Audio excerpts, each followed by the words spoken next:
Buenas noches, compañeros. Es un gusto para mí presentarles al señor Miguel Pablo. Él es originario de Ensenada, Baja California. Es arquitecto de profesión por la Universidad Autónoma de Baja California y actualmente tiene el cargo de gerente general de La Joya Beach Camp. Es una empresa familiar que se dedica al arrendamiento de terrenos para el retiro en la comunidad de Punta Banda, Baja California. Les cedo la palabra, Miguel. Buenas noches, ¿cómo está mi sonido? Muy bien, se le escucha. Perfecto. Pues muy buenas noches a todos y Ingrid, muchas gracias por, pues, darme esta oportunidad que posiblemente sea un relato más bien de la vida de mi padre, que para mí fue un personaje muy especial. Actualmente la empresa es Playas La Joya, que en su momento anteriormente se conocía como La Joya Beach Camp y originalmente era Campo Turístico La Joya, allá por 1960. Mi padre era una persona muy trabajadora que no le bastaba nomás tener una jornada de trabajo, sino que él adquirió dos jornadas, dos turnos de trabajo. Él trabajó para el ex Hotel Riviera Pacífico de Ensenada, que actualmente es el Centro de Convenciones Riviera, y también en el motel Bungalows Playas de un cuñado. A través de eso, él un día se cuestionó y dijo, yo algún día quisiera ser mi propio patrón. Entonces, él se dio la tarea en su día de descanso a salir fuera de la ciudad o pueblito en aquel entonces, allá por los 50, y salía para diferentes direcciones de la ciudad. Una de ellas fue hacia acá, hacia Punta Banda, hacia la Bufadora, y fue el lugar que le gustó. Allá por los años 1954 compró la mitad de los terrenos y en 1957 compró la otra mitad. Los siguientes 3 años se dedicó a trabajar duro, a crear un capital. Logró tener algo para poderse emigrar a sus terrenos que compró. Compró 28 hectáreas.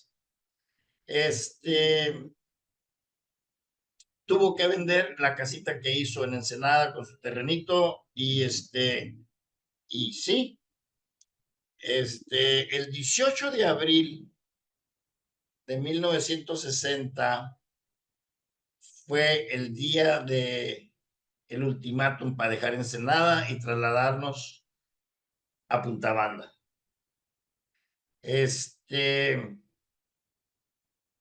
Fue, fue no sé, un albur, no sé. Yo tenía 3 años cuando partí de Ensenada. El pueblito siguiente de Ensenada era Maniadero, que quedaba más o menos como unos 15 kilómetros. Era una vía prácticamente terrestre, sin pavimento me refiero, y de Maniadero a donde estamos, actualmente La Joya Beach, es 12 kilómetros, que había en el trayecto nada más como 3 rancherías. Entonces estábamos súper abandonados. Mi padre se dedicó a descombrar tierras que estaban totalmente llenas de arbustos, llenos de lomerías. Yo puedo decir que este señor traía un ángel muy grande porque Campo La Joya se realizó para mí a través de muchas bendiciones. Empezó él con una cartilla, un pico y una pala, y con mi madre, que nunca lo dejó abajo, siempre atrás de él, ayudándole con el trabajo pesado. Él trabajaba, como dicen vulgarmente, en el interior, trabajaba de gallo a grillo, ¿no? O sea, amanecía y hasta que oscurecía, incluso en ocasiones hay clientes que todavía me recuerdan que lo miraban con una lámpara Coleman de gasolina blanca haciendo cosas como que la carretilla y el pico y la pala. En fin, la intención de él, la visión, fue abrir un campamento para que la gente llegara a acampar, ya que en el hotel donde él trabajó miraba la afluencia turística, la gran demanda de los extranjeros que venían para este rumbo, y muchos de ellos les gustaba aventurarse a acampar. El caso es que inicia con un letrerito, todo era un camino vecinal, que pues ahorita diríamos pues, que necesitábamos un 4x4, pero en fin, la gente se aventuraba. El señor, muy entregado, con mucha fe, con mucho espíritu, empieza a lograr a tener su primer cliente a los 4 meses. Deja el trailercito la clientela,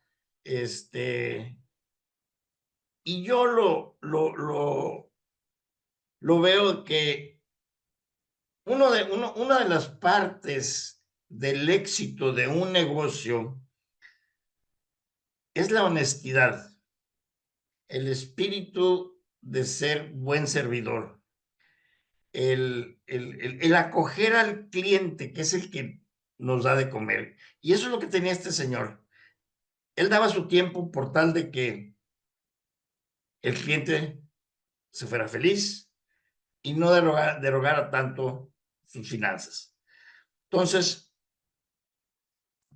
en el 61 aparece la carretera, hacen la carretera de Maniadero a Punta Banda. En el 62, viene una compañía constructora muy grande que aquí aproximadamente a 2-3 kilómetros vienen a hacer una obra muy grande en una zona de médanos. Posteriormente necesitaban ellos tierra, mucha tierra. Entonces, mi papá se puso de modo con ellos y les dice, les regalo esta loma y esta otra, córtenla, llévense toda la tierra que ocupen, pero me la van a cortar de esta manera, o sea, dejar terrenos planos. Entonces, él, gracias a esa situación, logró el ahorro de una gran inversión a través de una constructora, regalando la tierra. Don Alejandro, al tener ese espíritu servicial, de honestidad, trabajador, empezó a tener clientela, acampar, y se le llenaba lo poco que tenía del lado de la playa. El caso era que la gente empezó de boca a boca a correr la voz y decían, vayan con Alejandro. Entonces, dentro de las zonas que él ya había limpiado y que acomodó el primer trailercito, otro dejó otro trailer, y en fin, se fue plagando todo esto. Y voy a hacer un paréntesis que me acaba de decir mi señora ayer, que mi padre una vez le dijo, fíjate, Rosario, cuando estaba empezando aquí, tuve un sueño, que me llegaron muchas, o sea, un panal de abejas así por todos lados, muchas abejas. Y dice mi señora que de alguna manera le cambió la plática y mi señora le dijo, oiga, don Alejandro, ¿y qué pasó con las abejas? Pues toda esta gente, clientela, porque ya en los años 70, bueno, principios, casi para llegar a los 70, ya alojaba 300, 400 familias en casitas de campaña. O sea, ya habían pasado 10 años. O sea, pero iba progresando. Era un líder nato, social, laboral, comerciante, no se diga. Él, en el año 66, él promovió que se introdujera la electricidad de Maneadero, aquí, que son como 12 kilómetros. Logró ese punto en 1 año y medio, porque él fue y habló y dijo, señores, esta zona es de progreso, hay que buscar la manera de desarrollarla. Entonces, él agarra y promueve, busca los contactos y todo eso y lo logra. Aquí no teníamos comunicaciones, no había radios, dentro de lo que es la empresa familiar, porque era mi padre, mi madre, mi hermano mayor, su servidor, y luego ya empezaron a venir otros 4. Conforme íbamos creciendo, desde chiquitos nos iba dando la palita, el rastrillo, el asadón, la brocha, la cal, para que fuéramos a la par con él. Fue una aventura para mí hasta la fecha, que esta persona logró desarrollar esas 28 hectáreas. Y pues lo admiro mucho. Es la empresa, nuestra empresa Playas La Joya. Generó o creó un cuerpo de bomberos voluntarios que fue también la familia. ¿Por qué? Porque hubo un incidente ya en los principios de los 70s que empezó un tráiler a quemarse y pues no había bomberos aquí pues hasta Ensenada. Estamos hablando 30 kilómetros. Y no teníamos comunicación, no había teléfono, no había ni siquiera radios. Entonces, mi padre, coordinándose con los clientes de confianza, viendo que se quemó un tráiler y siguió el segundo al mismo tiempo, dice, no, pues ya necesitamos hacer algo. Y un cliente se trajo donada una bomberita del año 1949. Los demás se encargaron de generar fondos para poder crear el edificio para lo que es la estación de bomberos. ¿Y cómo lo hicieron? Todos corrieron la voz a toda la clientela que sacaran lo que ya no usaban en el closet y pusieron unas mesas en la entrada del campo y se pusieron como una vendimia a vender lo que ya no usaban. Y no creyendo, generaron la mitad del costo de una estación de bomberos o un, ¿cómo le podemos decir? Pues una casa, ¿verdad? Rudimentaria, pero se logró y se logró guardar allí la bomberita. Ya, contentos todos los americanos, seguros de que estaban protegidos por ese lado, siguieron ellos con el negocio de los closets y ellos desparramando la información. Claro, mi padre siempre aconsejándoles qué es lo que necesitamos hacer, qué necesitamos aquí, porque pues estábamos en la zona rural abandonados, o sea, estamos en la nada. Ya posteriormente mi papá los mira con mucho entusiasmo y les da permiso que hagan una especie de saloncito para que ellos tengan sus reuniones.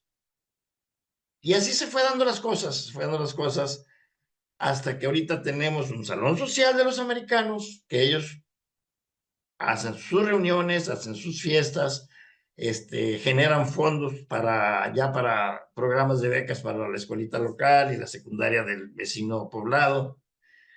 Se creó un teatro en forma o sea, donde la misma clientela de toda la zona se reúnen, sacan un libreto y dicen, vamos a hacer esta obra de teatro. Entonces, el señor Alejandro, fundador del campo turístico La Joya, en todo estaba. Con eso de los 70s, también empezó a desparramarse él, a ver la gente con más necesidad que estaban en las afueras del pueblito de Maniadero. Al caso que a estas alturas a mí me dejó una chamba que son 300 familias a las que apoyamos en Navidad, un programa de despensa navideña. Entonces, en todo andaba. Allá por el 1979 empieza a ver que sus hijos crecen y él agarra, se va con un abogado, se va con una notaría y con mi madre y formalizan lo que es una sociedad, una figura moral, como, como protección del patrimonio. Lo logra. Durante todos esos años yo me crié aquí en casa, iba a la escuela, le ayudaba en todo lo que estaba a la mano, mis hermanos igual. Posteriormente ya me tengo que irme y me fui a estudiar. A los 5 años regreso, 5 a los 6 años anduve trabajando, no sé, yo creo que para reafirmar mi carrera, trabajé en Mexicali y ya regreso yo en el 82. En el 82 también, tengo la fortuna de que ya me caso. Llegando aquí me caso con mi esposa, que también viene de Mexicali. Empezamos los dos a apoyar aquí lo que es el negocio, como empleados de mostrador. El señor nunca dejó la batuta de líder, de el que él decía, esto se hace, esto se hace, esto se hace, pero tenía una manera tan sutil que nunca sentías que era una orden. Y entonces ya fuimos trabajando. Mi esposa trabajaba en un banco, sabía de cómo llevar libros y una serie de cosas. Entonces, curiosamente, mi papá hacía sus cuentas al estilo antiguo, no había las sumadoras. Entonces, mi señora empezaba a cuadrar los talones de las chequeras. Y cuando menos pensaba, dice mi señora, oye, dice, aquí en esta chequera tu papá ya iba en números rojos. Pero lo curioso es que nunca le botaban los cheques. Y cuando menos pensaba, y los talones de cheques ya se volvían a compensar. ¿Cómo le hacían? No sabemos.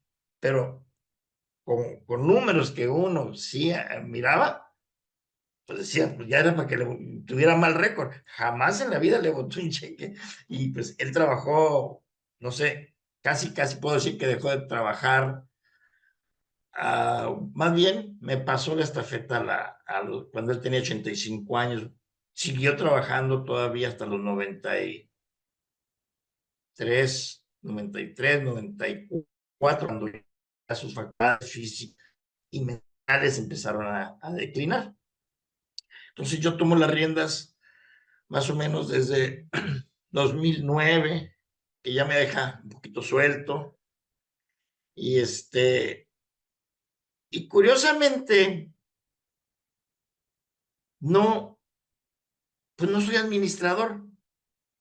Yo llegando aquí me puse a trabajar como empleado de mostrador, pero afortunadamente, y le doy gracias a Dios, que hubo bendiciones que me llegaron a mi oficina o a la oficina aquí de la empresa, los clientes para proyectos de obra, diseños de casas a través de los americanos. Entonces, yo tenía dos trabajos. Entonces yo ejercía mi profesión y me fui metiendo y metiendo, apoyando más, ¿no? Como comúnmente dicen, yo era el hijo que andaba agarrado de la presilla del pantalón con mi papá. Mis hermanos, eran como los los segundos de a bordo. Actualmente ahí están, ahí andan trabajando. La empresa parece que sigue caminando después del fallecimiento de él como líder que nunca, no sé, la familia nunca le decía, no hagas esto, no. Se hacía lo que él hacía porque siempre estaba reinvirtiendo, nunca había lujo, nunca había lucratividad en esta familia, en esta empresa. Entonces, cuando yo tomo las riendas, pues las tomo en vida con él. O sea, mis hermanos siguen el mismo camino como si yo fuera el papá de ellos. Y yo a veces les digo, ay, qué friega me paró mi papá, porque el arroz se fue y se quitó la gorra y me la puso a mí como papá y como gerente de la empresa. Entonces, trabajando, sí, y el presente, allá por el 2012, él siente que ya hay que hacer un cambio en lo que es la administración, la mesa administrativa, cuando él estaba como gerente general de la sociedad, y me ponen a mí. Entonces ya oficialmente ya yo era el gerente general. Hasta la fecha seguimos así. Mis hermanos me siguen respetando, siguen trabajando a la par conmigo en el sentido de que lo que yo diga, lo que yo vea que hay que hacer, hay que hacer mejoras, seguir con el mantenimiento, la estabilidad económica de la empresa está en función de la moneda extranjera, en el caso de nosotros. Entonces hay altas y bajas, yo me encargo de buscar los incrementos cuando es necesario. Y entonces todo eso, mis hermanos, pues nomás se quedan mirando porque ven que la empresa no decae, sino que sigue el mismo patrón como si estuviera el fundador.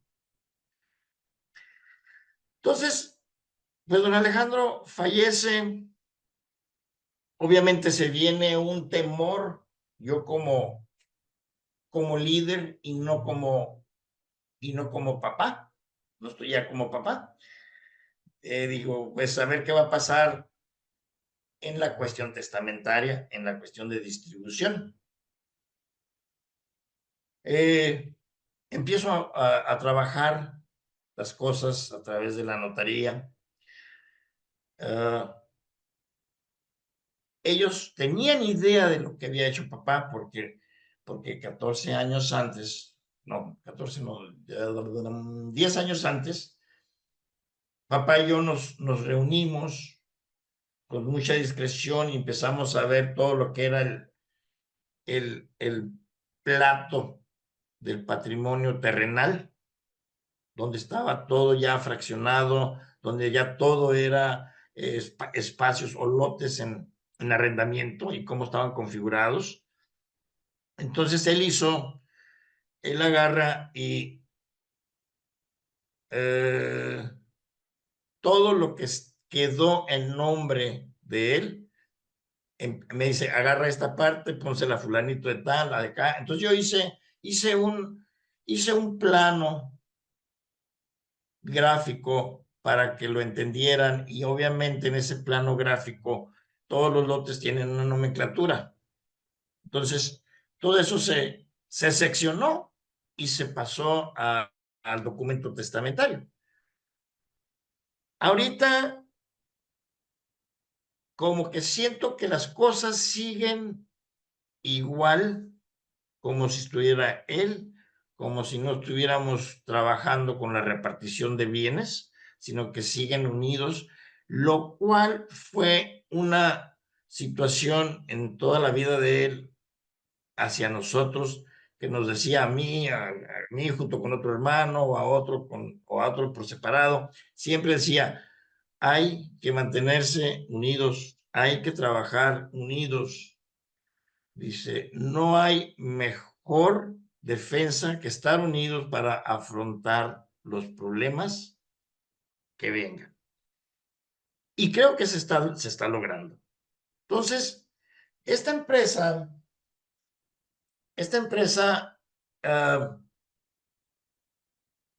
comentaba a Ingrid que fue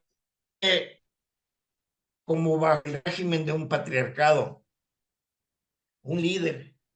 Qué buena Y foto, don Miguel. esos son los bandidos del Punta Banda. Mi madre, ahí. Qué linda foto. Gracias, gracias.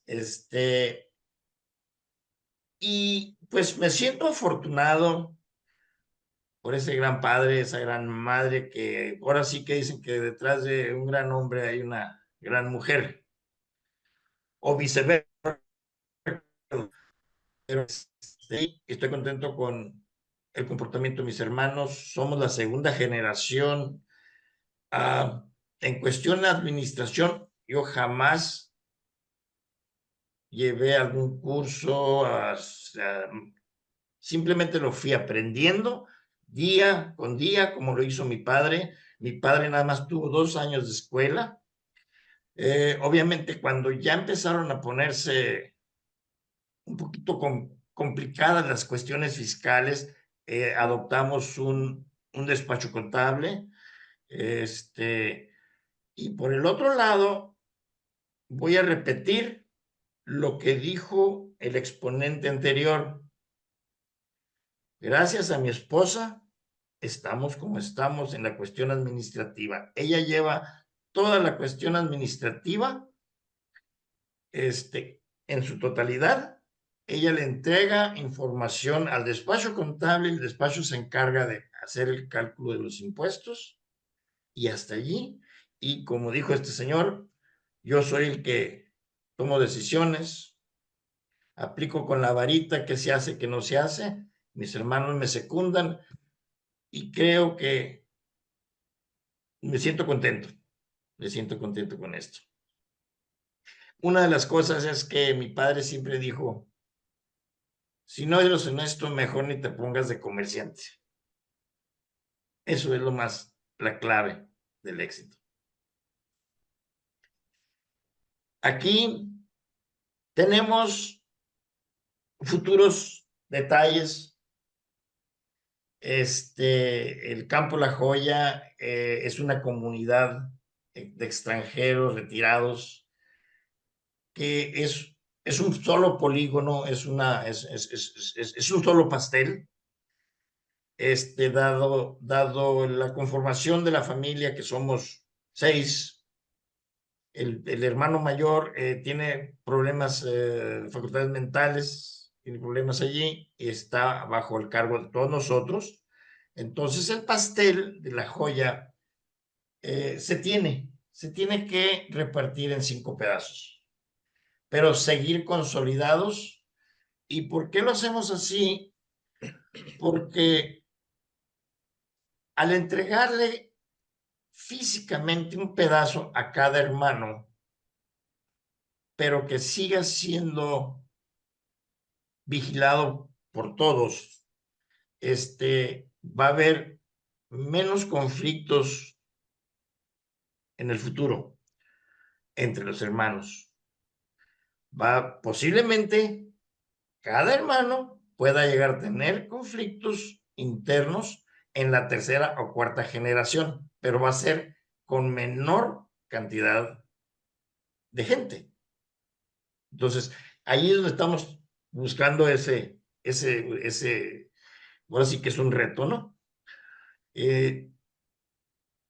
Uno de los logros que tuvimos y que no me siento a gusto mencionarlo tan felizmente es el de la pandemia. La pandemia vino a solucionarme un problema que ya se convertía en un conflicto muy grave social. Como unos 8 años antes de la pandemia, antes del 2020, teníamos toda la zona de la parte de abajo de la playa, que era para que la gente viniera a poner sus casitas de campaña, estuvieran el fin de semana, disfrutaran de la playa, disfrutaran de los servicios. Pero empezó a aparecer, y cada año que pasaba era peor. O sea, gente muy conflictiva, que ya no podías con ello. Entonces, aparece la pandemia, y pues ahora sí que la dependencia encargada de los lugares públicos nos dicen, cierren, cierren porque no se va a permitir que no tenga acceso el público. Bueno, pues cerramos. Entonces dije yo, bueno, pues lo voy a mantener cerrado. Lo voy a mantener cerrado. Se reduce la infraestructura de la economía, se reduce porque ya no tengo esa entrada, pero tengo todo lo que es arrendamiento de la gente jubilada. Entonces, me quedo con eso, vivo más sanamente de no tener gente conflictiva, y el negocio se mantiene con la misma línea con la que empezó desde hace 60 años. Entonces, ese fue un gran logro.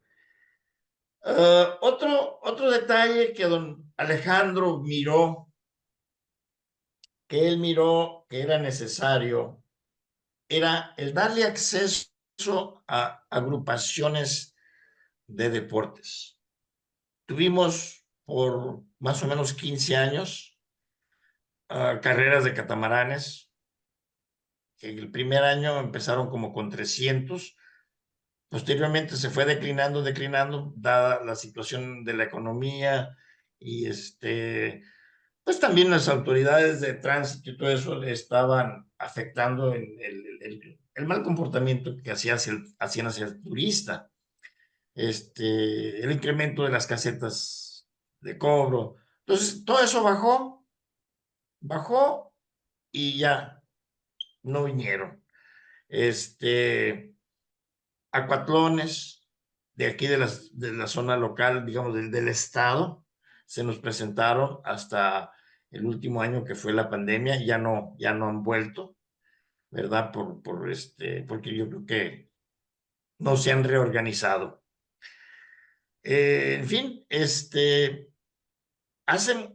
hizo mucho este señor, hizo una empresa, creo yo que la supo liderar, supo yo creo que concientizar a la familia, y seguimos adelante. No digo que no hay problemas, yo le llamaría cosméticos, ¿no? Problemas cosméticos que se resuelven fácil, pero se tienen que resolver y no dejarlos que vayan a agrandarse, ¿no? Y pues ahí Ingrid muestra nuestro patrimonio que don Alejandro formó. A ver Muchas si gracias, Juan Miguel. gracias. Muchísimas gracias. Seguro que hay preguntas que queréis hacer. Adelante.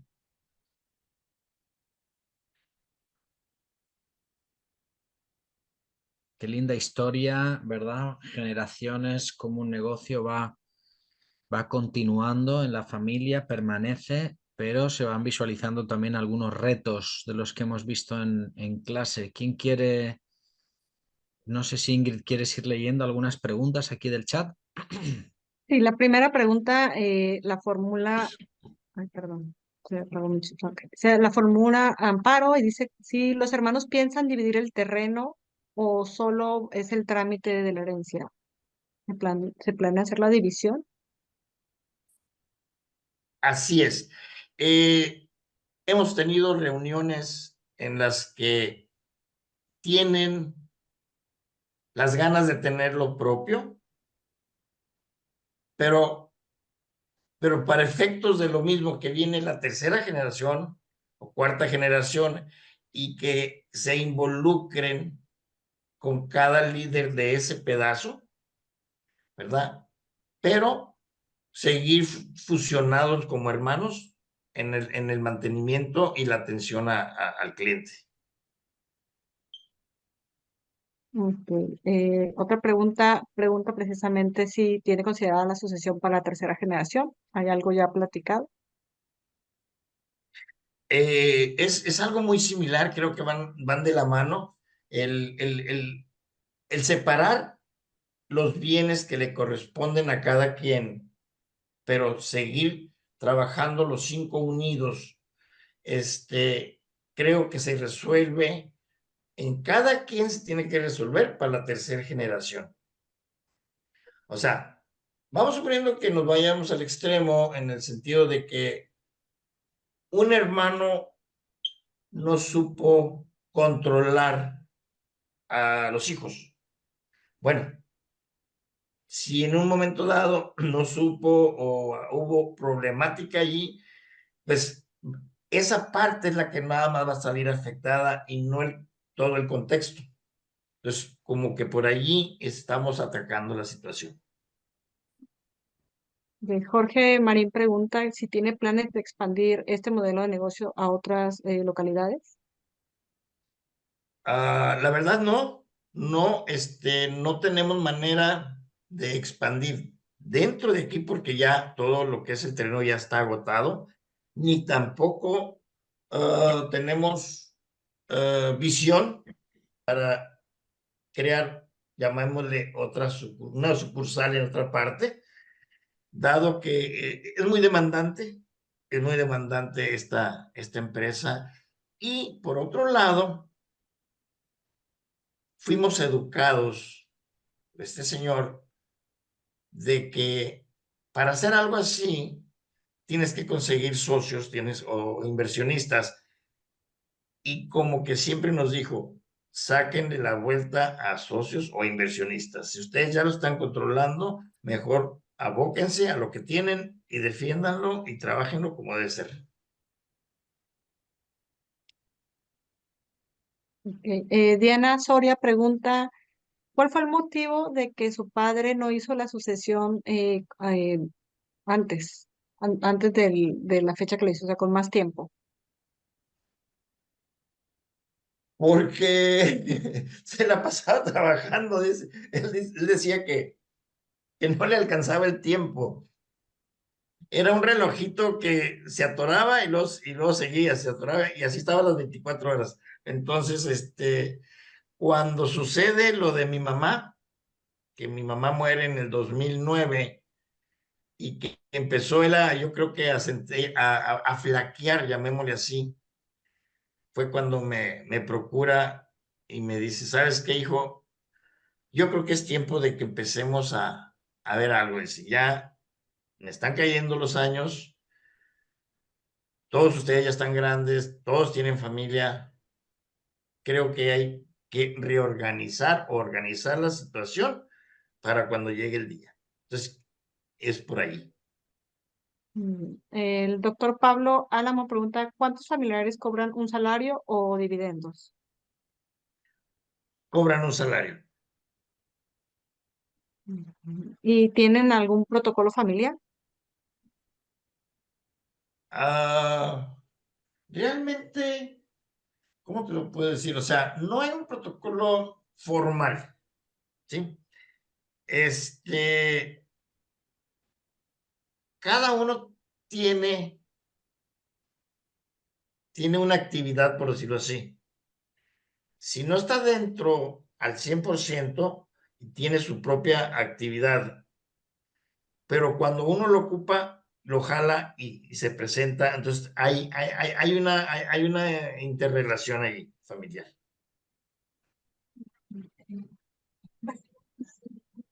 ¿Consejo de administración formal y consejo de familia? A ver, se cortó poquito, Ingrid. Un ratito. Preguntan que si tiene consejo de administración formal y consejo de familia. La verdad, no. Todos los días nos topamos unos con otros y qué tal, cómo te fue, qué hiciste ayer, qué vas a hacer hoy, porque es como una pequeña comunidad donde estamos interactuando. Entonces, todos los días nos vemos y no tenemos esa costumbre o esa disciplina de poder hacer una reunión, exponer. O sea, nos falta un poquito más, a lo mejor, de asesoría administrativa. Muy bien. Y Sí. bueno, por último, un comentario de Brian Ávila. Dice, gracias, don Miguel. Excelente historia. He estado ahí. Es un lugar muy bonito. Escarbar para sacar agua caliente de la arena. Gracias, Aguas gracias. termales. Tiene millones de años ahí esa agua. Don Muchísimas gracias. Miguel, muchísimas gracias, muy generoso por acompañarnos, muy transparente, muy sincero. Realmente creo que hemos aprendido muchísimo de su charla y creo que además con todo el contenido que hemos visto este trimestre, muchos seguro que han identificado aprendizajes y oportunidades de mejora. O sea que muchísimas gracias, don Miguel, por acompañarnos en el día de hoy. CETIS es su casa, o sea que a su disposición siempre. Muchísimas gracias y gracias a todos ustedes y que Dios los bendiga. Muchas bendiciones, don Gracias. Miguel. Bonita noche. Buenas noches. Buenas noches.